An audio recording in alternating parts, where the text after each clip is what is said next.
I just wanted to welcome you all to our panel number 4, Canadian Esports Growing an Industry in the True North. We have 3 fantastic panelists who work across Canada to be able to bring esports to us, and I'm excited to be able to introduce them to you today.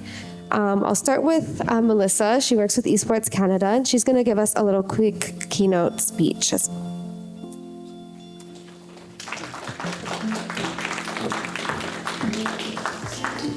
Well, hello, everybody. Thank you so much for being here. I'll give it a second for my deck to come up, but I hope day 1 was really successful and that everybody really enjoyed themselves and you've had some valuable conversations. I know even though I wasn't able to be here for the first day, I've already had some really meaningful connections and new introductions, so it's been great to get to know everyone.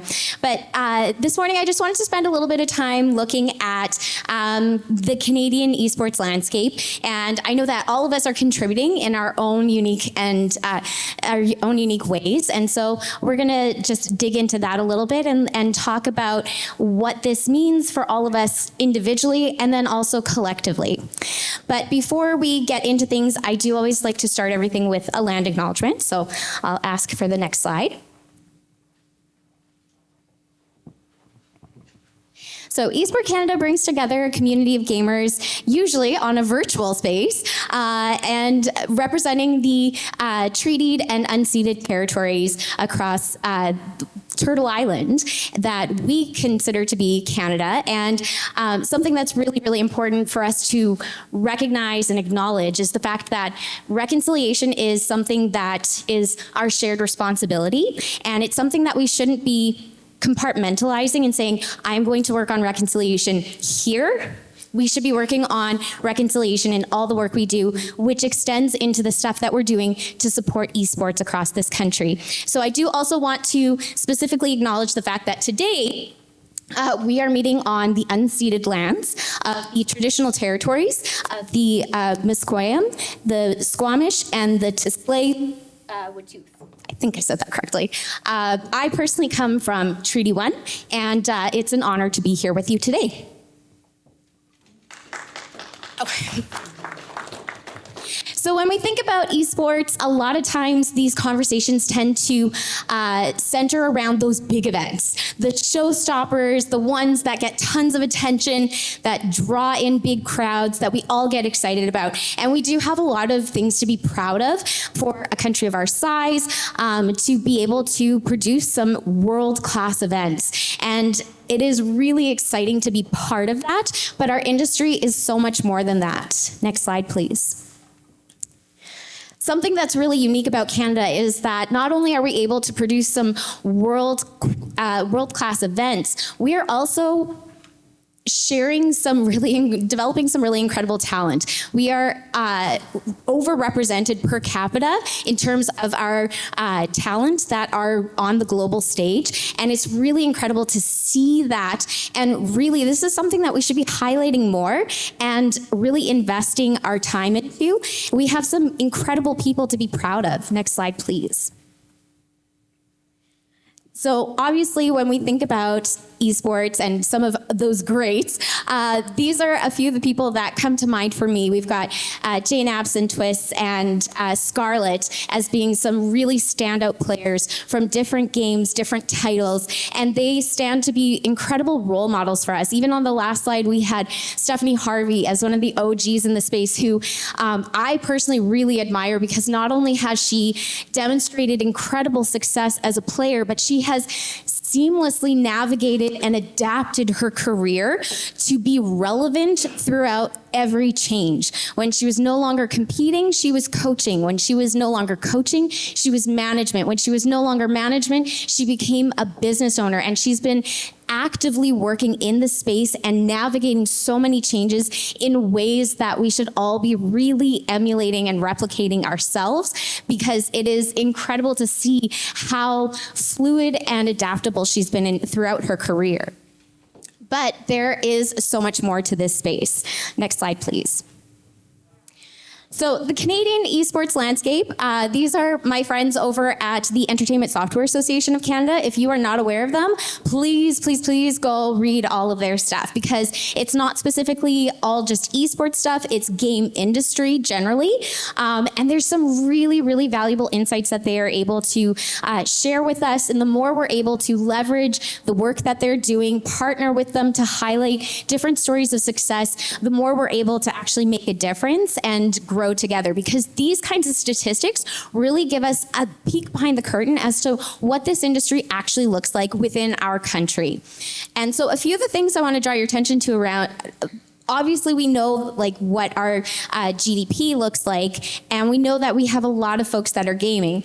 But we also know that our students are gaming in incredible numbers, and that's something that we can't ignore and is a very, very, very pivotal part of every conversation, including all of those that lead into that ECDev space, but also our education spaces in so many different aspects. We need to be thinking about what this means as students start to become the adults and what that's going to do to change so many different industries. But something that's also interesting to point out from this is our gender split. Now, I will say that I have issues with this particular graphic because it is split in binary, and so it doesn't actually give us a holistic picture of what our gaming population looks like. But I do think that it is really interesting to note that 51% of gamers in Canada do identify as women. And something that is really important for us to consider critically is the underrepresentation of women in higher levels of gameplay, in higher levels of leadership, and why those voices aren't as prominently represented in those spaces when we know that this is our statistic for who's participating. And so if we know that they're there and they're not being represented at the highest levels in a proportionate way, what systemic barriers are creating that divide, and how can we intentionally start to address those questions? Next slide, please. But esports across our country is so diverse, and it's so exciting to be part of it. We have gaming, all kinds of gaming groups and monthlies that happen all over the place, and they're like the life force of gaming in our country. And while it may not be as flashy as the big events, while it may be happening in a community center or in a shared space or in a school gym or wherever it happens to be, these are the people that are driving a lot of the different events. These are the people who show up to these events that we really admire. And so really investing in these communities and really acknowledging the potential of leveraging those spaces in meaningful ways is something that can really drive our industry forward. But it's not just our, grassroots kind of communities. It's also in our education space. Next slide, please. We know that in the post-secondary scene, we are seeing so many programs that are expanding, exploring. And it's something that's really unique is that while we have a lot of programs across the country, the number of programs that are student-led and student-charged and are really driven by student bodies shows the interest and the investment of the next generation in these spaces that is not being recognized the way it should be in many, many cases. But there is so much potential there because while they are picking up the slack for what the institution is not necessarily always supporting in the way that it could or should, they're developing so many skills and so much leadership from this opportunity. Next slide, please. And of course, we know that we have our students, our young kids, our K-12 students. Oops, sorry. Let's see if that one works better. Okay, I can also project, so that's all right. Our students are really incredible because while for the longest time we had education space, or our students were playing on their own in sort of this Wild West scene. Yes, also this is a picture from Nathan's program, Nathan over there, from his program in Winnipeg, in Dugald, Manitoba, small town, Manitoba.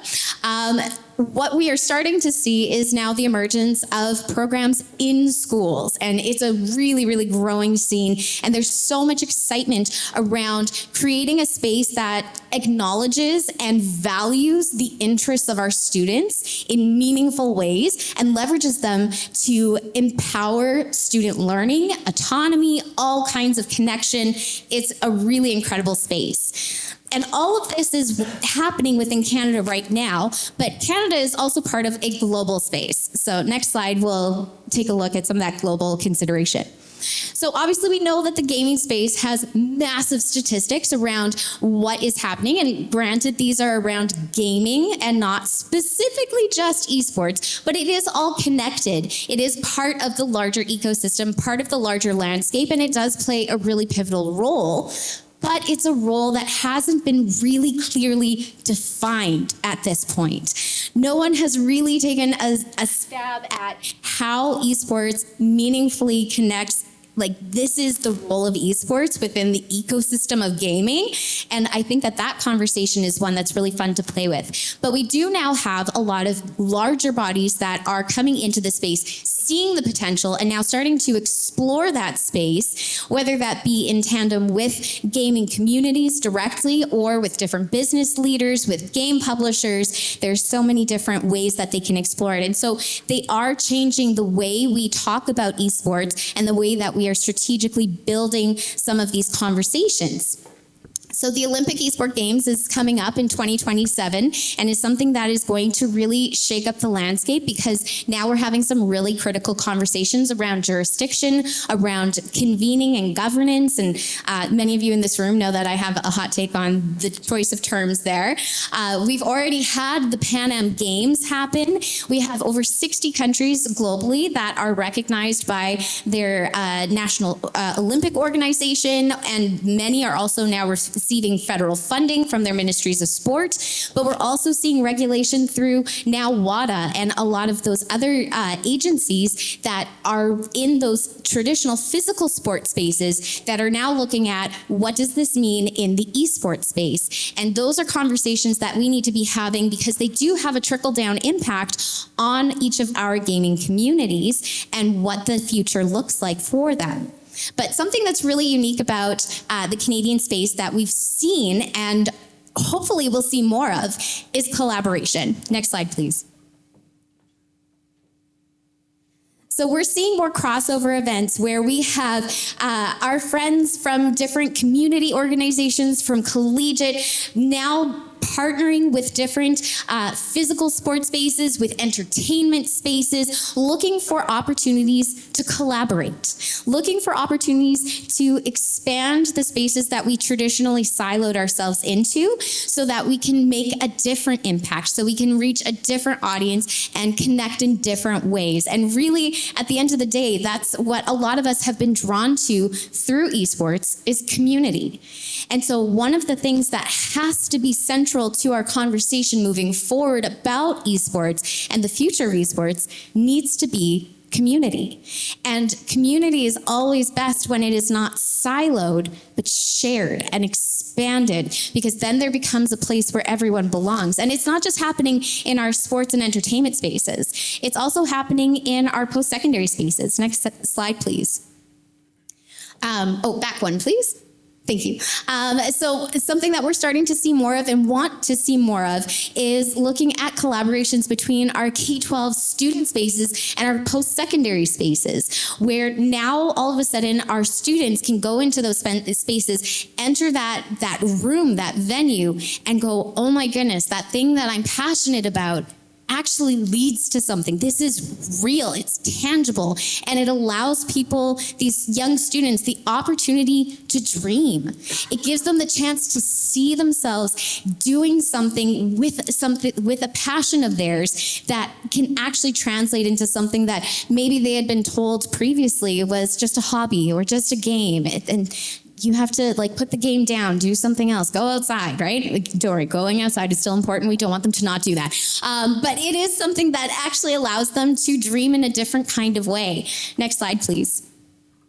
But it also looks at collaborations between our grassroots communities, our community organizations, and our post-secondary and our student-led groups. It's about expanding our community in a way that allows our visibility to increase. Because while we might have one space reaches this audience and one space reaches this audience, now we come together, we have expanded our community, we've expanded our resources, but we've also expanded our visibility outside of just our community. It's a lot easier to get attention and to show the value, demonstrate the value of what we're doing by strategically aligning ourselves and doing these kinds of collaborations. But the next part of this is really up to us. We know that there are going to be, next slide please. We know that there are going to be a lot of conversations with different government bodies. There are going to be conversations with different publishers, and sometimes we hear a lot of no's. Sometimes we hear a lot of resistance, or there's no money for that. And that is something that's going to come up a lot. But if there's something that I know about the esports community, it's that we're scrappy. We know how to put something together with absolutely nothing and still make it the most incredible experience. And so when we hear those no's, or we meet the answer that we weren't hoping for, it's up to us to look at what's the next angle, what's the next opportunity. If the door here is closed and the door here is closed, where's the window in the back that I can peek through? And so that's up to us. And I think that opportunity becomes a lot more feasible when we start breaking down our siloed walls of individual groups and individual spaces, whether that be from geographic distance or from just who our target audience is, and start communicating openly with each other to build meaningful relationships, to unify our voices and advocate collectively towards something that really impacts all of us in meaningful ways, which at the end of the day supports our communities and the players in them. So hopefully you're all willing to be part of this conversation. And I think by being here, you've demonstrated that you are. So I'm excited to continue working on this with all of you. And it's been a pleasure to be part of this day together. Thank you.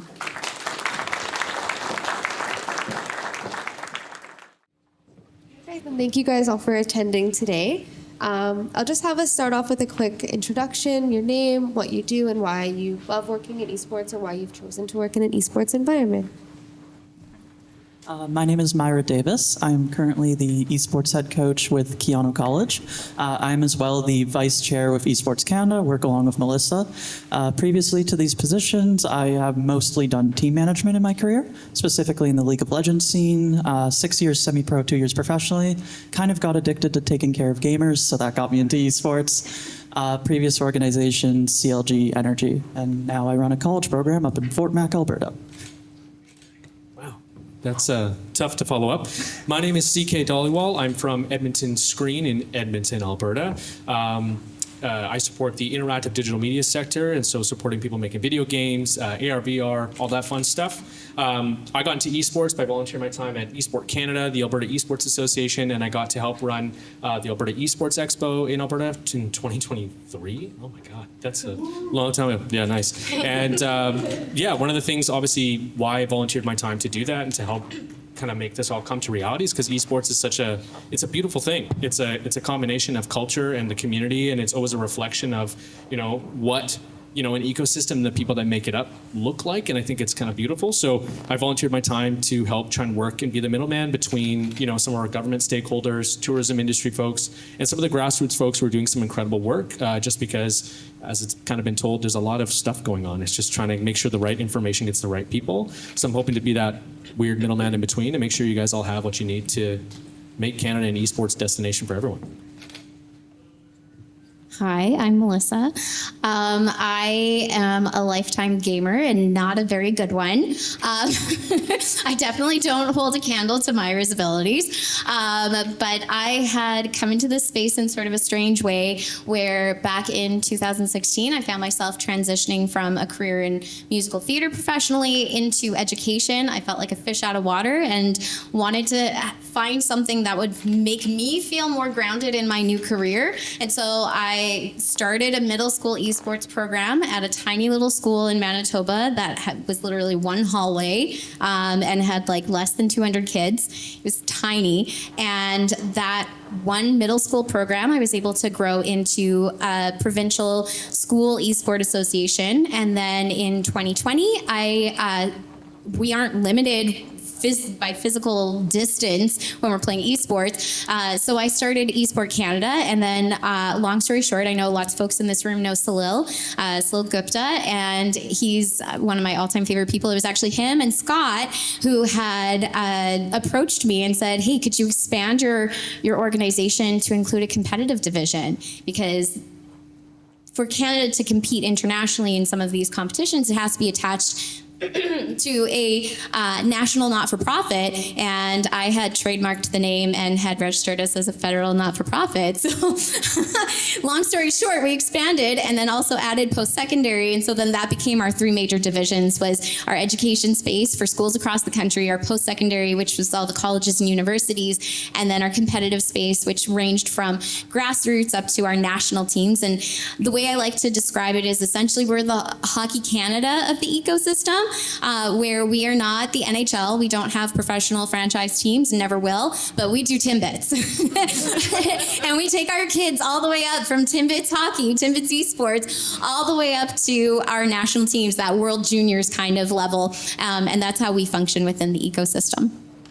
Perfect. Well, thank you guys again for being here. It's fantastic to see that there's such a wide variety of even just companies and skills and passions on the panel. I wanted to just ask really quickly, what unique strengths do you think within your organizations and your field does Canada offer as a ground for esports? And kind of how can we use these strengths to grow Canada in our esports environment? Yeah, so to reference what Melissa was talking about earlier in her keynote, a big thing of Canada is we're disproportionately represented competitively, especially in certain games like Valor and League of Legends, and especially for a lot of my work on the collegiate level. Recruitment for outside of Canada always poses a challenge because it's just more expensive to go to school internationally. And when you are in a country looking to build out the post-secondary environment, you have such a good variety of players that are either at a very high level you can recruit from in the country, or just that existing player base. We have players on our varsity teams that are local to Fort McMurray, Alberta. And I feel like that's something that's a really unique to Canada, of how so much of us on a per population basis are into gaming and into esports. It makes recruitment and community building a lot easier when you have that framework. Just building on that, I think something else that's really unique about the Canadian landscape is that we do have so many thriving communities. So when I think about like TXH from Manitoba, when I think about like the Atlantic FGC, when I think about Incendium, when I think about all the stuff, the events that Gallant runs, like we have communities all across the country that are doing stuff regularly, that are actively engaging local audiences in so many unique ways. And that culture of community gaming is something that we need to cherish and build, because when we do look towards supporting some of those larger scale events, the people that are looking for locations to come to want to know that there's going to be an audience to come watch. And the more we invest in our local grassroots communities, the more we invest in our gaming centers, into all of those different opportunities for the average person to participate, the more we have a vested interest in an audience that is going to show up and make those big scale events a success. And so I think that that's something that we offer here in Canada that is really special and unique, and we need to continue investing in it. Yeah, I mean, everything you guys said, I think is totally fair too. And I think one thing that we don't really talk about enough in Canada is that although there's not like a giant national strategy for esports, I think that seeing that there's certain cities, regions, or provinces, like in Alberta, we have a provincial strategy. We're the only province with a provincial-wide strategy. How good that strategy is, I don't know. But I think that it's allowed us to have conversations in Alberta that other provinces can't, simply because like they're just not positioned that way yet. And so I think that because we're seeing Toronto put a lot of amazing stuff into their city, and we're seeing more things kind of pop up, I'm kind of hoping that we can leverage all that data to then make it a better investment attraction attraction, so that when those cities or regions are trying to say like why you should bring an event here, we have the grassroots community, but we also have a public sign of investment from like your local government. And so although it's not, it's not cheap to make a strategy like that, and I think a lot of the data is actually quite similar from like city to city, I think it's that combination of having all of the right kind of folks in the right space and then actually having some sign of government support, which if you look at some other states, like they just don't have anything available. They have nothing. They just have a giant grassroots community, which is big enough to create the momentum to attract something, but it doesn't show a lot of long-term longevity there. So I think that Canada is really unique because we've seen our government attempt to invest, where they can into esports. And I think that capturing the opportunity instead of trying to ask for more opportunities, I think is super good for us. I guess kind of what I've gathered from this as well is like we need, like, as we're all saying, the grassroots, and we need to build that community. If you guys have any strategies, I know it's kind of a loaded question, but how do you think we can unite those grassroots communities with maybe outward communities, and how can we explore building them up to be able to explore, more broad or global esports in Canada? I know you have a hot take on this. I think that it's interesting because I think I've talked to a few people already. Like every province is different, and how they're going to grow that community is going to be very different. But every time I've talked to like tourism agencies that want to like attract an event somewhere, they have no idea who's in their own backyard. So there's a streamer called GamerDad TV. He's like I love him. I think he's hilarious. But I think that like he's older, doesn't look like a big streamer, but he also teaches at Durham College. And so when I met with Tourism Durham, I was like, do you know he's in your city? And he gets sent to like other big Twitch events. Like you have this person in your backyard.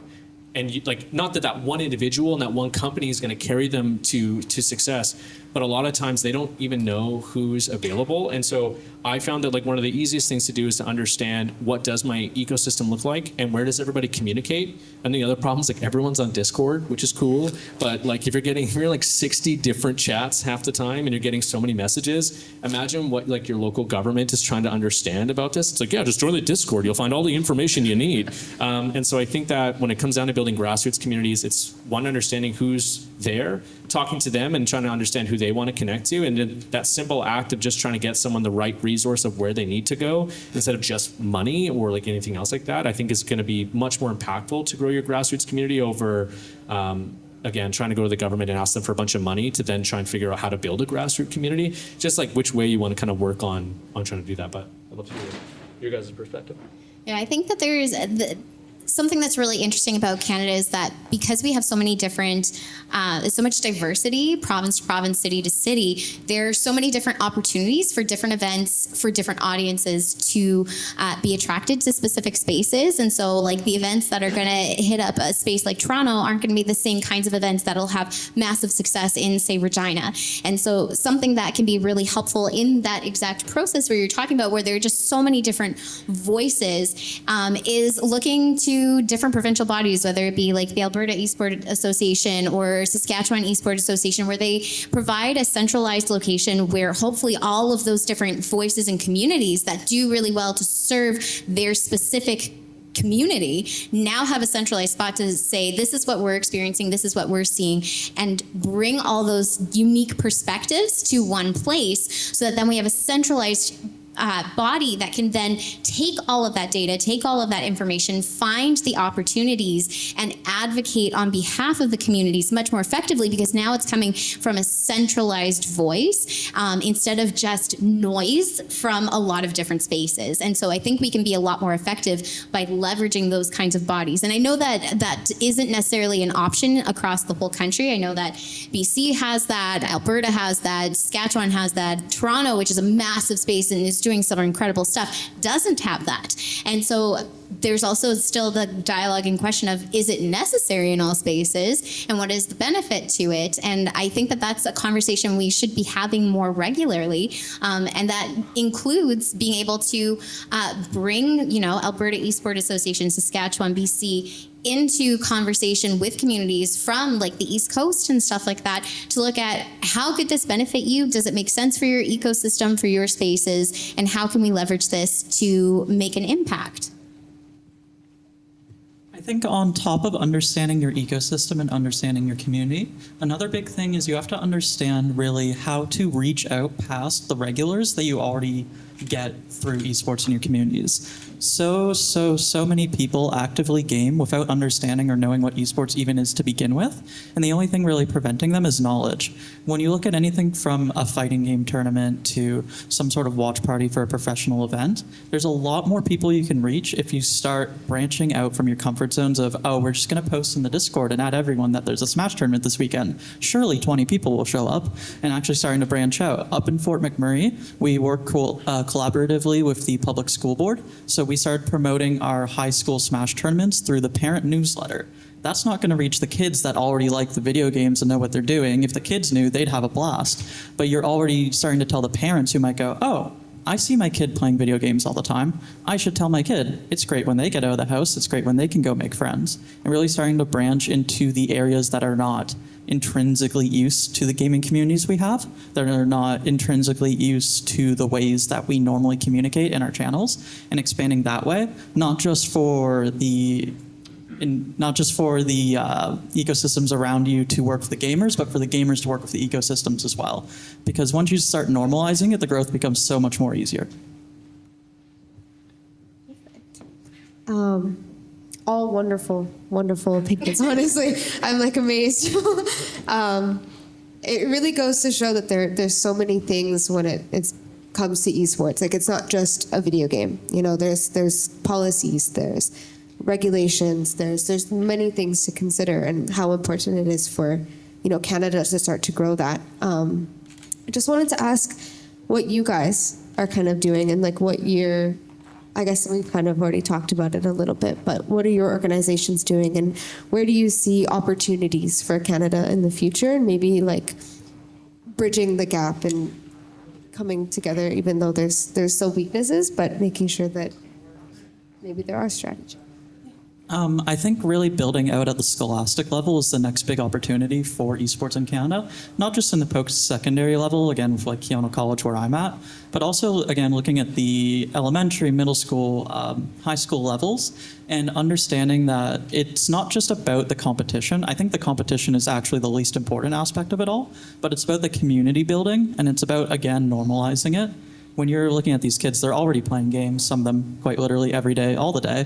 The important thing is showcasing that there's a way to do it that is beneficial, healthy, and actively contributes to the growth of your child in a way that is so much more than they are on my couch for 8 hours. And showing that to parents has been a big thing that we've been doing up in Fort McMurray, whether it's with our specific high school tournaments or inviting the high school and middle school community members to our larger tournaments or watch parties, getting the parents to see, oh, they're making friends, they're getting competitive spirit out, they're learning about hand-eye coordination, all these things. Like, the parents are so much more excited about something that they probably thought was just my kid in a basement 12 hours before they showed up. So for me on my end with trying to encourage and grow these communities, the big thing I'm trying to do, especially in a small community like Fort McMurray, is really just educate on why esports has value, further than just, oh, you can win tournaments and play games really well, wow, and showing that there's something for everyone, the same way that most people should not be signing their kid up for hockey camps at 6 because they think they're going to be the next McDavid. They're signing them up because they recognize the value that it brings to them and their growth. Is that okay? Yeah, okay. So something that we're trying to do at like the national level in a lot of the advocacy we're doing builds off of that same idea, and it's around the concept of safeguarding and professionalizing. Right now, when students are entering, and it doesn't even have to be students, it can be adults that are entering different esports competitions, it's essentially like, I would never send my kid to the park and go, like, they come home and they're like, hey, this guy gave me $20 because I played soccer really well. And like, we do that with our kids when they enter an online tournament, and they're great, and the parents have no idea what's going on or what it is, and have like, but congratulations, you won some money, that's cool. But like, we would never do that. I would be like, did he also ask you for, like, offer you candy and say, come, I'll give you a ride home in my van? Like, there's a lot of opportunity for things to go very bad in this space right now because there isn't any standards or safeguards in place. And so something that will really help the conversation moving forward, whether that be for vulnerable sector or even for adults, like thinking about that demographic I showed of how they're like 51% identify as women, but at the same time, we don't see that representation in pro scene and in leadership. That safeguarding is needed for those participants as well. It's needed for those community members as well. And so part of our responsibility at the national level is to build out those structures that, are going to feel uncomfortable for a while, because it's going to feel like policy that's restrictive, because now we're saying, okay, you have to like sign these, you have to do this training, you have to actually like hold up these standards, but we're also professionalizing the space in that we're saying, you know what, we do actually care about what your gamer tag is. We do actually care about what you are saying in chat. We do actually care about how you are presenting yourself on your social media presence as well. That content matters because it really signals what we are valuing as a community collectively. And so a big part of the work that we're doing right now, and especially in connecting to parents, connecting to non-endemic aspects and communities outside of gaming that can really help us become more sustainable, is looking at how do we professionalize this and safeguard it so that it is a meaningful opportunity that everyone can actually participate in meaningfully. And we haven't done a good enough job of that yet. And so that's something that we're really prioritizing right now. Yeah, I mean, Alberta, obviously I like Alberta, that's where I'm from, but I think that we've, one of the things I really tried to focus on, at least from like an ecosystem perspective, is like if we have these nonprofits like the Alberta Esports Association, they need money. They need to sustain themselves, because the moment that they have capacity to do more work in the community, inevitably more impact will happen, hopefully. But one of the challenges with that is a lot of the nonprofits offer lots of ideas and opportunities, but nothing the government or your local, service providers or businesses can actually capitalize on and like work with. So it's like an intangible opportunity, but it feels like a big one, right? So esports gets really kind of convoluted. One of the, you should also look into this. It's called the community. Oh no, I've already forgotten. CIP grant from the government of Alberta. It's essentially some funding to get funding for a pilot program. And so I created a pilot program in Edmonton because Edmonton has 168 community leagues. And similar to your audience targeting, it's like you want to obviously target the people that are playing the games, but you want to talk to parents, right? And so what we did is we recognized that community leagues are a great way. They already have a lot of its own community. A lot of them want to do like esports-based events. And so we ran a pilot where we found a local tournament organizer to essentially go to each one of these community leagues, and then they're just going to run a tournament. But the main objective is educating parents. So like first 30 minutes, like although they get to compete in a tournament and play Mario Kart and like get prizes and stuff, they do have to sit through like a 30-minute presentation. But it's not really for the younger audiences. The presentation is actually for parents to recognize that organizations like AESA or Esport Canada and these nonprofits, what we're trying to build isn't this like hyper rigid system, but there's a lot of like positive benefits from teaching young people about like digital citizenship, or I guess that's the term, maybe that's a better term for it, because I think that like they don't understand in today's day and age of like what they're doing online, or maybe how they're perceived online, and so there's a lot of stuff to do. So that program that we ran was actually quite successful, and now that same tournament organizer is being paid to do that in different community leagues that want that. So now I've been able to get programming in front of the government that esports programming does work. We got positive outcomes in terms of like what parents, students, and other people kind of like gave back. And now we have a local tournament organizer that's being contracted for work outside of the Alberta Esports Association. So we're able to report on a large amount of impact on, I believe, a $12,000 investment, which can be a lot of money, but when you realize like how expensive programming is, it's pretty brutal. So that's just like one use case of where I feel like all these concepts really align well. But yeah. And it's a good thing you mentioned the whole digital footprint thing too. One of the unique challenges of collegiate esports versus professional esports is you are getting a bunch of kids who just came out of high school and are now forced to learn how to be adults. And there's a lot more pressures when you have teachers, faculty, directors at a college looking at you and your behavior, as opposed to just being some kid who's really good at League of Legends and says whatever he wants in solo queue. So one of the things that I tried to do do coming in at the start of this year being my first full year at Keyano is build out a code of ethics type of deal that's very similar to what you have in traditional sports, but really trying to contextualize it again for esports, because we don't really have courts, we don't really have locker rooms, we have discords and summoner's rift and things. So trying to quantify it in a way not to feel like you're policing them or you're restricting them, but honestly just kind of teaching those lessons through another angle that probably a lot of them have not got before because they're not in these sports ecosystems, they're focusing on gaming. So there's a lot of benefit, not just for, yeah, you're getting these hard skills like the ability for reaction time, hand-eye coordination, anything like that, but also just like learning how to be an adult in an avenue that really hasn't been fleshed out yet. So I think that's another big thing that has to come too. And I think socially, something that's really unique about esports as an opportunity, and I experienced this when I was still, I don't get to coach anymore, but I used to coach a school team, was that because we had that statistic earlier, 89% of our students, I actually think it's probably higher than that now. The new report is coming out in the next month, by the way.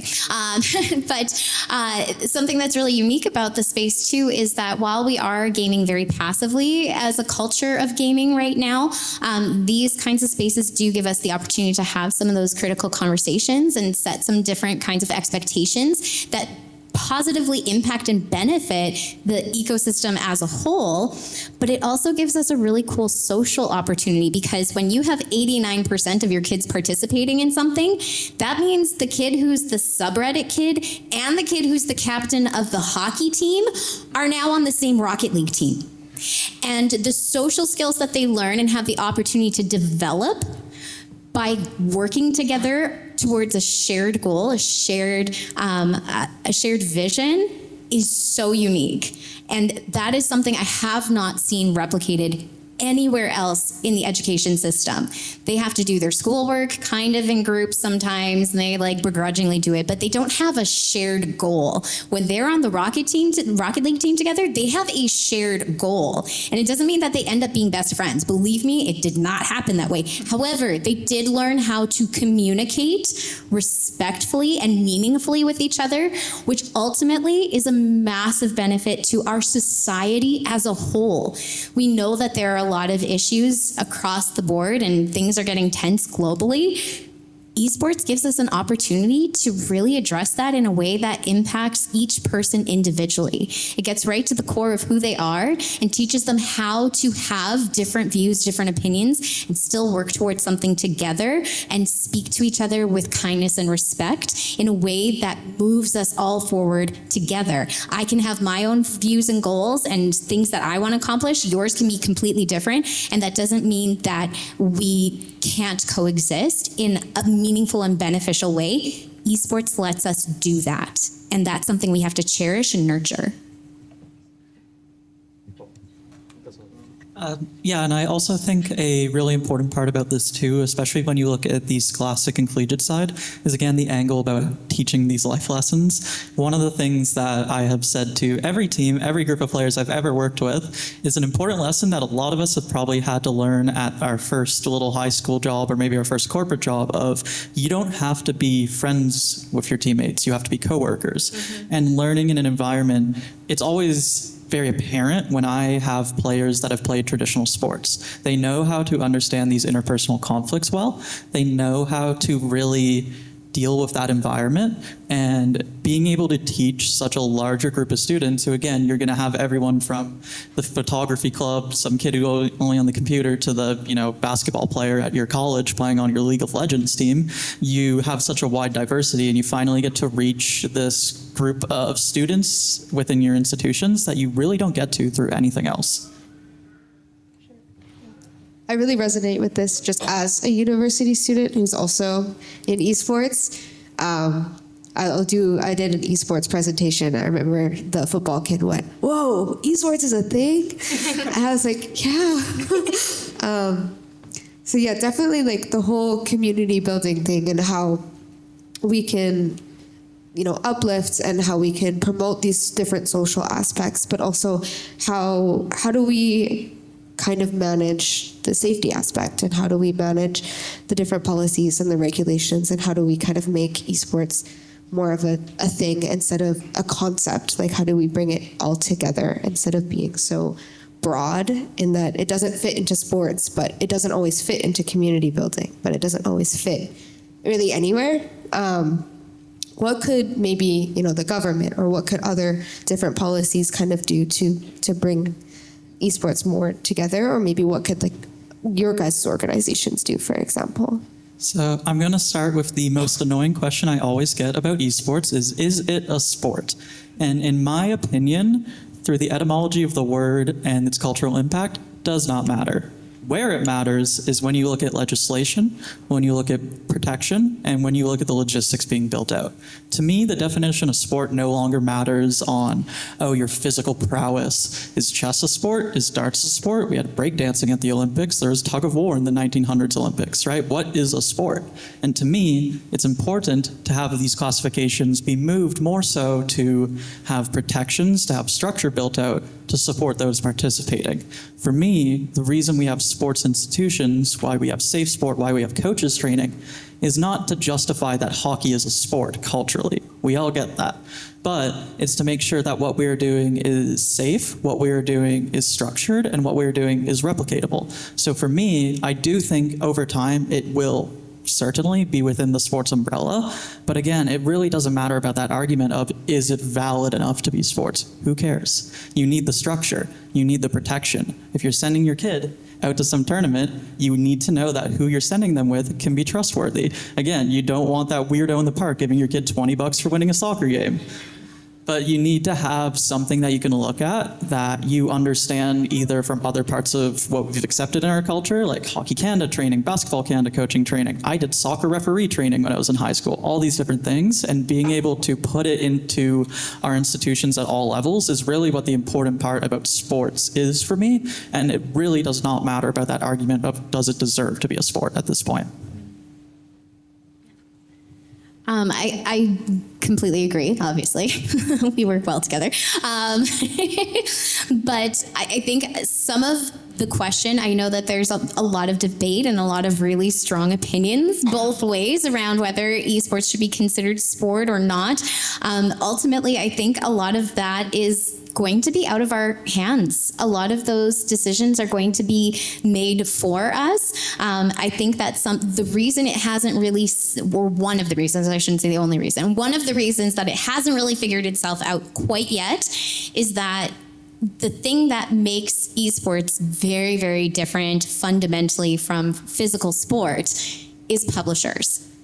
And because publishers are part of the conversation and part of the actual ecosystem and structure, we can't make those decisions as a governing body. This is where I get into my governing convening sort of thing, because we can't. We don't have that right because someone else owns the IP to the game that we are playing. No one owns the IP for hockey. We agree globally on a set standard of rules and we abide by those rules, but we can't do that in esports. We have to include the publisher in that conversation. And so I do think that is still sorting itself out, where these two conflicting ideas between the sport world that is going, well, we already have a structure, let's just apply the structure. And then the gaming community and the publishers going, well, hold on a second, doesn't quite work the same way here. And so that is going to be something that'll be interesting to play out. But I do still think that while some of those decisions may happen, regardless of what we're doing, we can still advocate for the players, we can still advocate for the communities and keep safeguarding as a really central component of that, because that makes the experience more meaningful and impactful for everyone who's participating.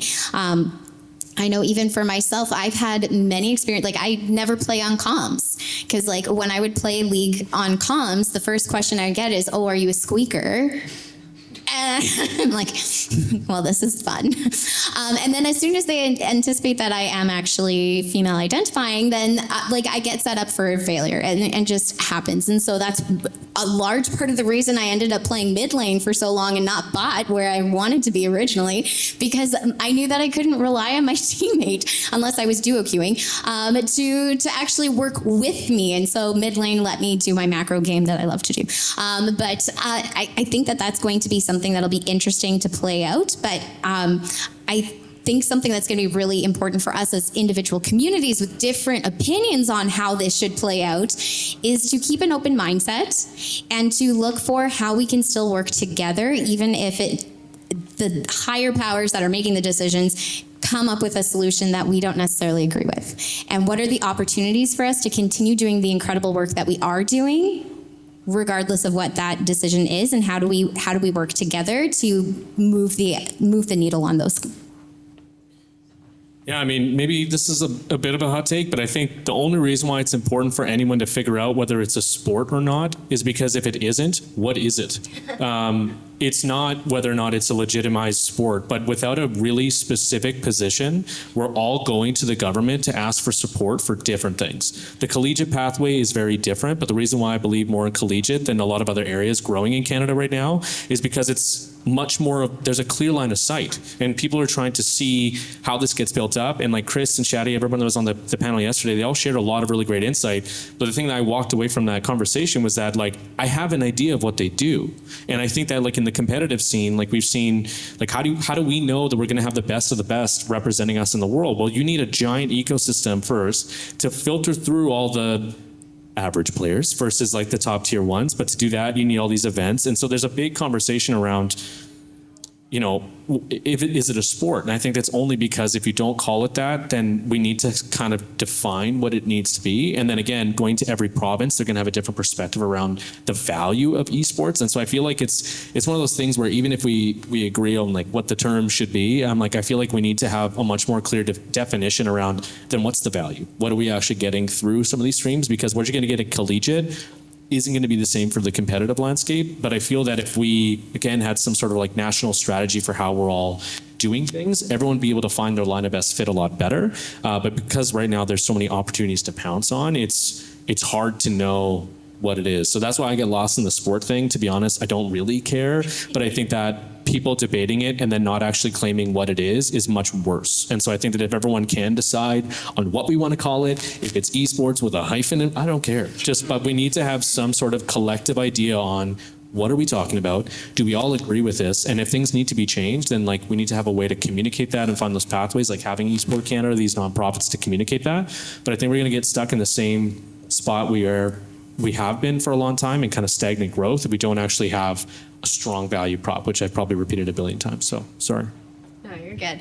And just building off of that is this idea that like physical sport has a centralized definition. We know that it's sport. It is responsible to the Ministry of Sport, and then it can still be lots of other things because sport is entertainment, sport is tourism, sport is community. It is so many different things, and I think right now we've got this space where we have found pockets of success all over the place in these different avenues. Like we know that Alberta has had a lot of success with the ECDev angle, and we know that other places have had like a lot of success with the tour. Like Toronto has a great tourism angle that they've been able to leverage really successfully, and it's not to devalue those connections and those relationships because that's still part of sport. It's that we don't have that centralized definition that allows us to anchor our identity and allows us to build out from there. And so I think that's something that sometimes gets in the way of conversations pushing us forward. So sorry, I do want to add one more thing. One thing that's kind of interesting about my full-time job at Edmonton Screen is we actually don't really support esports, which sounds really odd. But the reason why is because right now, with the priority of like the sector in interactive digital media and the film and television space, in the creative economy as a whole, we don't have the capacity to actually support every vertical within IDM. So I think that one of the things that comes up quite often is, you know, there's stuff happening in Alberta, but instead of, you know, Edmonton Screen trying to intervene as a government organization to like support esports, it's a lot better for us to understand, well, who's in the ecosystem and where can we support them instead. And so luckily in Edmonton, Northwest is doing a fantastic job. But I think that even in my own company that I work, I have to convince them that there's some value there. And so if anyone does have time, Calgary has something called the Creative Economy Strategy. It's a very long document. You might not like it, but if you want to understand where esports, well, you can do that too. Yeah, you can do that. You don't actually have to read. And so if you go and read that strategy, and then you kind of look at your own ecosystem, your own city, your own region, I think you'll start to identify like a lot of a lot of things you can kind of build on. But right now, it's kind of a mixed bag. But I'd say definitely check that out because, like I said, like even in where I work, even if we're not going to put money towards esports, I want to be able to position the conversation around it when we are going to support it and what we might do, because that way, if somebody comes to me and says, "I want to do a big ass tournament," I'm like, okay, cool, and they're like, "I want $50,000." I'll have to justify that in some way, shape, or form. If they don't have a real way of why it fits, it's even more difficult. But once I tell them, like, I can't give you $50,000. Why don't we start small? Maybe let's do $5,000 and we kind of scale like a small event over time. That's a way that like economic development agencies can actually start to support these kind of like grassroots initiatives, but it has to be a priority for the organization and the overall picture. And that's why esports is so tough, at least in Edmonton right now.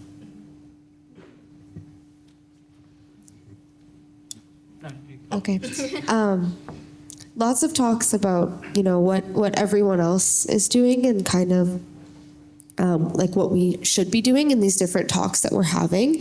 I was wondering if you guys were able to, or if you had any opinions to elaborate on how can we connect all of the different communities? Because as we've talked about, there's high school scenes, there's collegiate scenes, there's, of course, the government, but then there's also these nonprofits. How do we bring them together to hear everyone's opinion, or like what are the individual roles of these organizations in the grand scheme of esports in Canada? You kind of have to build out a larger network and a larger sort of chain up as well as parallel to each other. So when you're looking locally, it's about, again, getting the people that are doing the work in front of the people that are part of the institutions. When you look at Esports Canada's responsibility, we have a competitive side, we have an EDU side, we have a K-12 side, post-secondary, sorry. And for us, having these branches down within different categories, and then within these categories, building out with the communities. So with all the post-secondary chain, we have post-secondaries in Alberta that work together through different events within the community, how we interact. We have different K-12s in Alberta, in Ontario, in Manitoba that are doing their own events working together. So you need to build out the larger overall pillars and then build out the sort of lay of the land in each respective rung, I guess, of the totem pole, so to speak. And by creating this, you essentially mesh up the community, you mesh up the ideas together, because trying to go one by one and getting the opinion of every single high school gaming club's teacher in the entire country is an absolute mess. But if you have structure within a city, which then communicates provincially, which then communicates up nationally, you're able to share these ideas and the larger overall pulse, needs, and like wants to better communicate it between everyone rather than focusing on, oh, I have to hear from every individual person.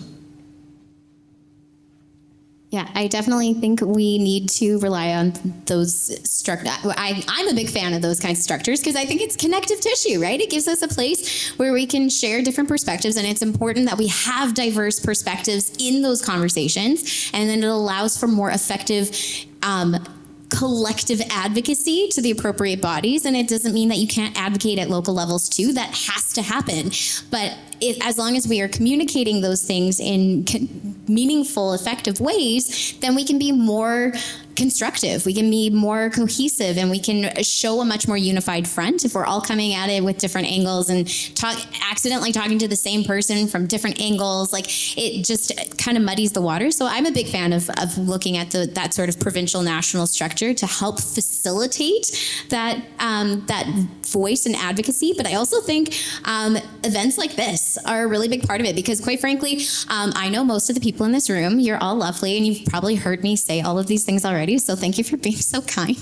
Well, I repeat myself, but it's different having those individual conversations via, Google Meets or Zoom or Discord, and having and those are so meaningful. Like, the last call I had with Jeff was so awesome and impactful, and everybody's like, "Oh my God, you mean this?" And he's like, "Oh my God, you mean this?" And we had this moment of aha, and it's great, but those are just not often enough because our schedules are so full and they're so packed that when we actually have the opportunity to bring all of us collectively into the same room for an event like CEGIS, now all of a sudden we can really effectively use our time to discuss the things that we want to talk about. I just may not have the time to sit in a call for, the 2 hours that I want to have with each of you individually. Now we can have those conversations here and have beverages at the same time. That's so much better. better at it.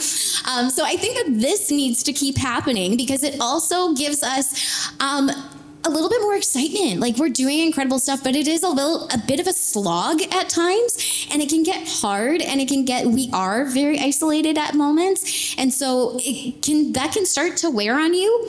Moments like this where we get to come together and go, oh my gosh, we can share those experiences together, find new perspectives together, collaborate, communicate in meaningful, effective ways. That's rejuvenating. That is what puts the life back into it. That's like playing in an online league and then getting to play the LAN finals. And you're like, oh my God, it's so worth it. And like, even if your team didn't make it to finals, you still go to the event because you were part of it. And we're all part of this ecosystem.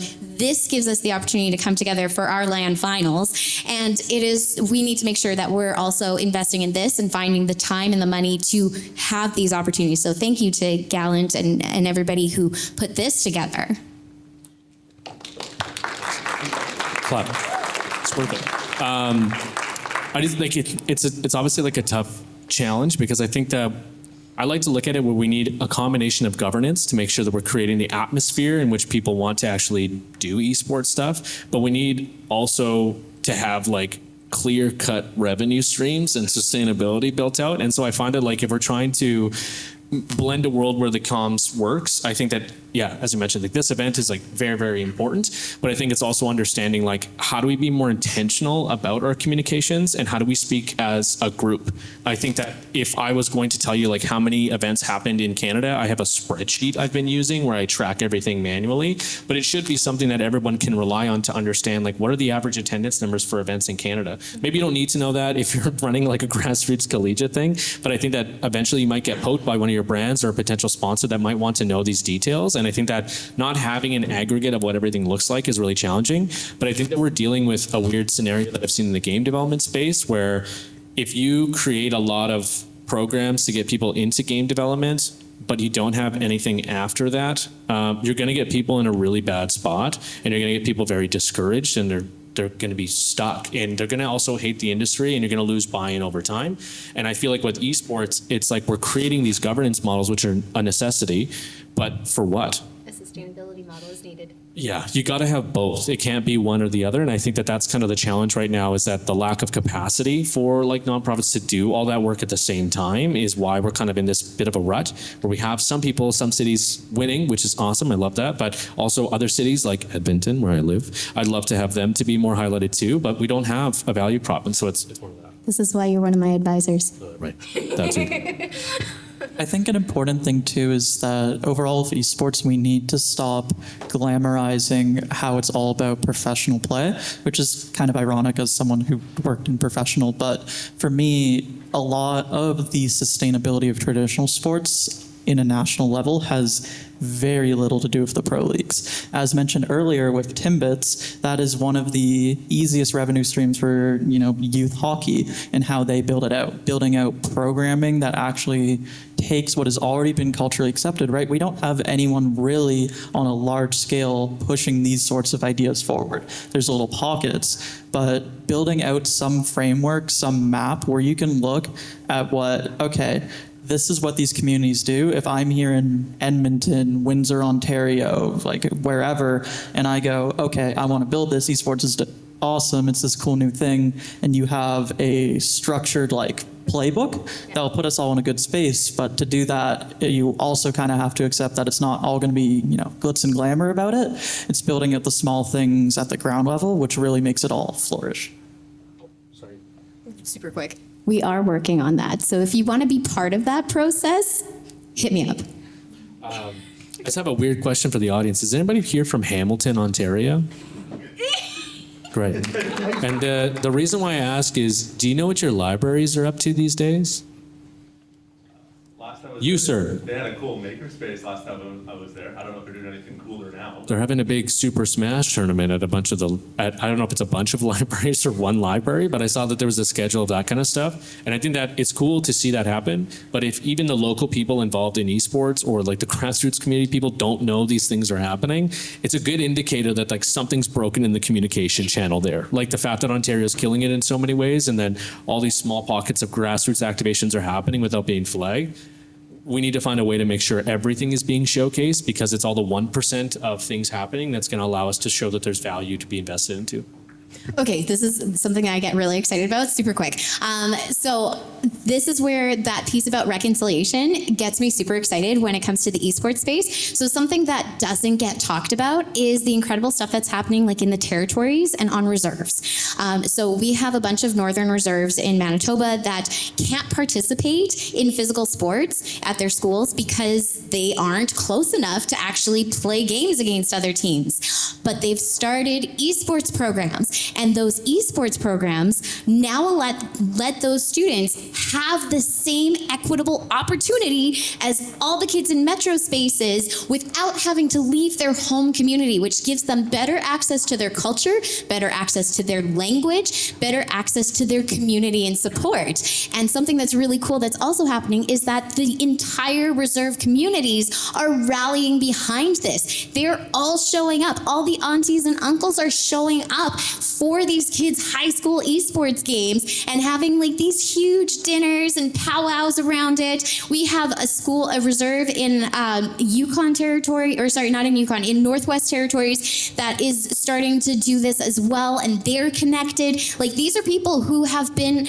completely isolated and now are participating meaningfully because of esports. And that is something that we have to talk about more, because it's so impactful.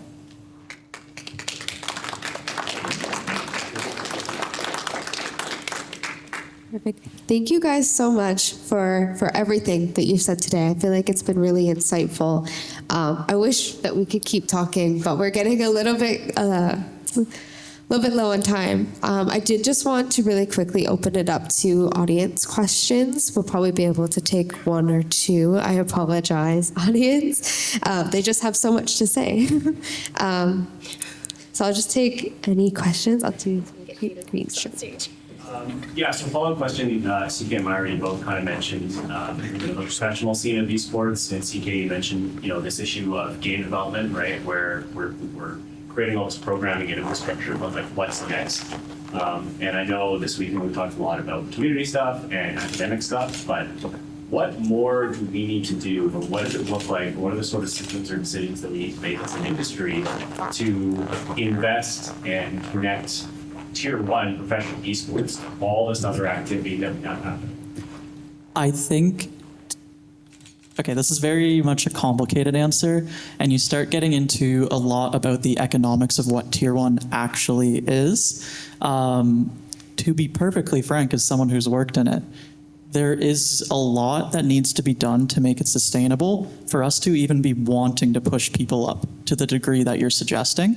Because even right now, if you look at League of Legends in North America, one of the largest games in the world for esports, one of the most prestigious leagues and ecosystems in the world, it's 40 players total. That's it. It's 40 players. And only 3/5 of those are even North American players. And most of those teams over the past 2 years, as I've personally felt, have downsized their coaching staff. It is such a small pool. And the only way to grow that up is by starting from the bottom, not by looking at the top. The reason that the NHL can do expansion teams, the reason that the NBA can do expansion teams, is not because of the product itself.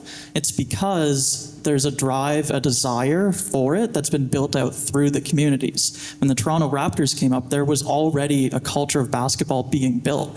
Obviously, that helped foster it further, but you can't really look to boost the Tier 1 side without boosting everything below. And that's coming from someone whose entire life goal for 8 years straight was getting up there.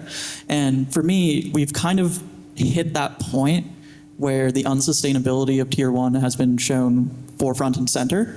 And I think that it will come back, and there is so much value to it, but there just needs to be so much more under it holding it up, rather than it just being an infinite bucket of marketing money that popped recently. And being able to have it be where that there's groups, there's communities all across the country that are playing, you're more likely to support these tier one events. The reason events like this do well in communities here is because there's already existing people that are fans of it, right? If you brought a hockey tournament to a country where no one cares about hockey, the attendance is not going to be that good. If you brought a Smash event to an area where not a lot of people play Smash, the attendance is not going to be that good. It's the reason why events like VCT can do well in Toronto, and we're not going to see it in Winnipeg anytime soon. Sorry. No. But you need to build out that cultural acceptance for it, for tier one to really flourish the way we see in traditional sports, in my opinion. So it's kind of a waste of time about how do we get people there if we can't even figure out how do we even make tier one make sense right now.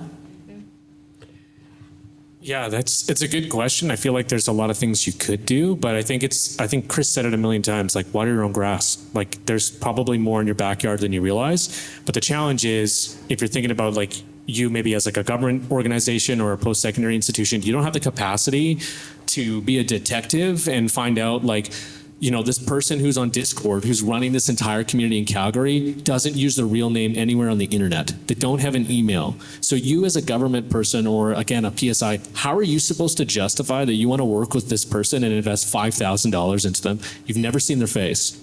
You don't know where they are. You don't actually know if they're in Calgary. So I feel like some of the problems is that like there's a lot of ambiguity because it's different digital frontier entirely. But by being able to be a little bit more vulnerable and like willing to have those conversations, understand, then you can actually start pinpointing what are the actual needs of these groups. I think as I've seen in game development, it's like, oh, we need money. Of course, everybody needs money. And then you start to find out that it's actually not money. It's actually information. Information is much more valuable. It's connections. It's pathways to grants versus just the grants themselves. So understanding how you're going to go through like CMF. Right now, because again, the esports space is so kind of like not jagged, but there's so many opportunities. I don't think anyone really knows if you should dive 100% into collegiate or you should dive 100% into competitive. But because the landscape's so new, you can only really pick one. So my thing is like low and slow is the way that everybody should be playing it in Canada, is not looking at massive amounts of injections of funding, but identifying grassroots events and trying to build on them. Like I think that Vancouver being able to attract a lot of events, if they don't believe, maybe this is a bad take, if they don't believe that having Battle of BC is why they can have it here, I think that's kind of crazy, because the reason we were able to justify the Alberta Esports Expo is because I was able to show how many communities existed in Edmonton.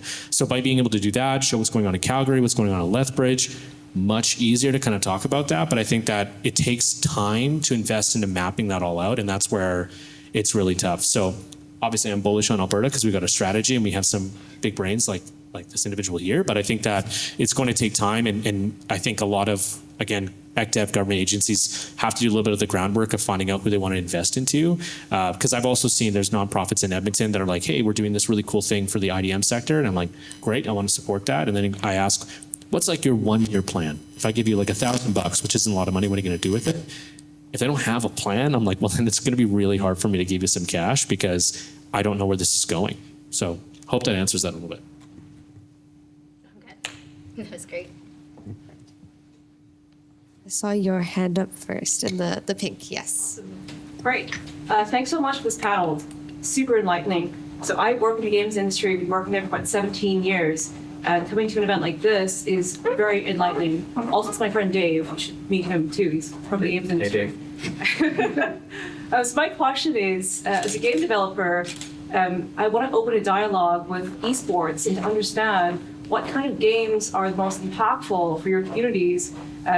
And also a sideline, I traditionally made a lot of sci-fi shooters like Halo and Battlefield and things like that. But as a woman, I'm not looking for a killing meta. I'm kind of wanting to understand, like, how can we promote safety within our esports communities? And as a developer, how can I have that conversation with you? I think I can go off of what a few of the really good developers have done towards this. The one important thing to really understand, though, from the game side is you don't get to choose if your game is an esport. You get to choose if your community and what they get given is treated to become an esport. There's been a lot of games that have popped up, thrown a ton of money at some crappy little tournaments, and then got confused why their game died after 3 years. The reason that these successful games continue as esports, I'm going to leave Smash out of this because they are a massive exception, is because they have developers that react and work with their community. With League of Legends and Valorant specifically, Riot has built a framework for which you must abide by, but that also educates for tournaments within your community. They have it be that if you are just someone that wants to run a college tournament in wherever you are, there's a framework I can look at for guidelines of how it works, what the rules are, what the standards are, what I can do towards it. And they're building it out so that their esport is not just accepted by the most passionate people, that it's easy to implement at different levels. So it's not just important about, oh, I've built a game which can be played competitively. It's important about working with the communities themselves, being reactive to what they need, what they want, to really give it any staying power. I know that's ironic to say at a Smash event, given how Nintendo's been with everything. As, yeah, Deer's shaking his head in the back. But for the lovely game developers, Riot, Blizzard to an extent, some of the other ones that actually react to their community and provide structure, feedback, and changes that benefit it, that's what keeps an esports going, besides crazy passion about Smash Bros. Yeah, I've also seen some games that have, where the publishers have been hiring third parties to help manage communication with communities directly, and building out communities in partnership with different content creators. Like Steve does a lot of this work. You would have seen Steve yesterday if you were here. And that kind of work to me is really interesting because while it's very difficult to like specifically thinking about like that equity piece for female involvement and building up those opportunities, a lot of times it's the toxic behavior that drives women away from various games, and it's really hard to watchdog that as a publisher, quite frankly. And so it needs community involvement. It needs to have publisher support where you have guidelines that you've said, like, this is the expected use of our game, but then communities that reinforce those guidelines is really beneficial, and something that I've seen Riot do very effectively. And I'll share a little bit of a personal experience. When I had started my esports program in that tiny little middle school, I thought that showing up as a woman in the space and having an open esports invitation, that my girl gamers were going to come, because I was the visible representation. I was one of them. They didn't come. I was shocked. And so the second year, I was like, well, maybe it's just too fresh. It's too new. They don't know what this is. So then the second year, I did the same thing. I opened it up as an open gaming opportunity. It would, like, there were expectations. Like, you had to come, you had to commit to being part of the league and the season. And so there were expectations around that. And I made sure that we had those community expectations around, like, screen names and the way we talk to each other and everything. The girls still didn't show up.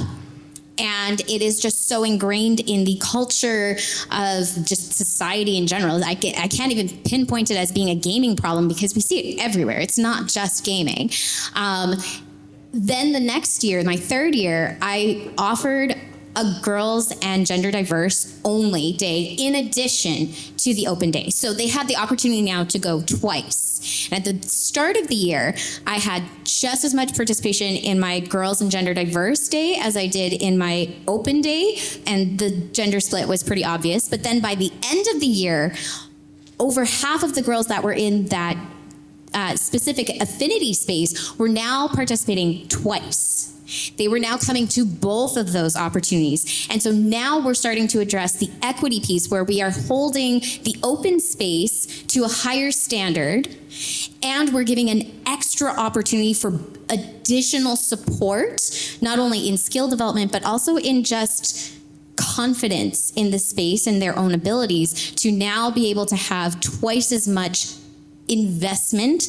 Now we're starting to address the problem. And so Riot has done a really great job at this with the Game Changers. And I think that those kinds of programs really address equity in meaningful ways. But we also have to look at the problem of equity as something that can't just be targeting underrepresented voices only.